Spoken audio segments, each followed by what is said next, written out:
आदाब नाजरीन, Saiyaara news TV में आपका खैर मकदम है। आइए देखते हैं कुछ अहम खबरें। का सरकार 8 साल पहले आया है और इन 8 सालों में तकरीबन 9 प्रदेशों में जो डेमोक्रेटिकली इलेक्टेड गवर्नमेंट्स है उनको गिरा के एक असहज तरीके से वहां उन्होंने भाजपा का सरकार बनाया है।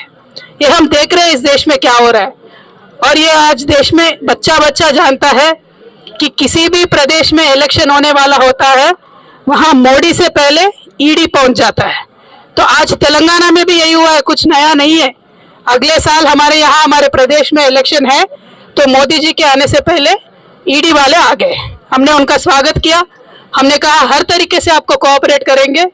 फिर भी ये जो cheap tricks Bharatiya Janata party play करती है, मीडिया में लीक दे दो, नेता के रेपुटेशन खराब कर दो, मैं बोलना चाहती हूँ मोदी जी से विनम्रता से, मोदी जी अगर आपको जेल में डालना है तो डाल लो, कोई टेंशन नहीं है, चले जाएंगे, लेकिन लोगों के लिए काम करना नहीं छोड़ेंगे। बीजेपी के जो फेल्यूर्स है उसको एक्सपोज करना भी नहीं छोड़ेंगे। और आज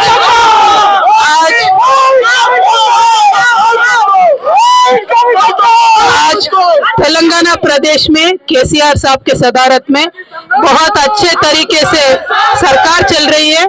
आप इस सरकार को गिराने के जितना साजिश आपने किया है वो लोगों ने देखा है, क्योंकि हमने वो षड्यंत्र को लोगों के सामने रखा है।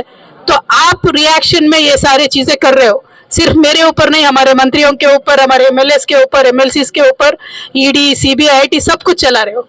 हम आपका स्वागत करते हैं, आपसे कोऑपरेट करेंगे, लेकिन आप ये बताइए कि आपने तेलंगाना के लिए क्या किया। बस इससे ज्यादा मैं कुछ नहीं पूछती हूँ।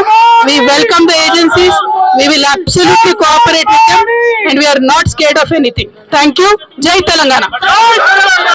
जैसा कि आपने देखा नाजरीन क्या हो रहा है देश और दुनिया में, इस चैनल को सब्सक्राइब करिए, लाइक करिए, शेयर करिए और हमें दीजिए इजाजत।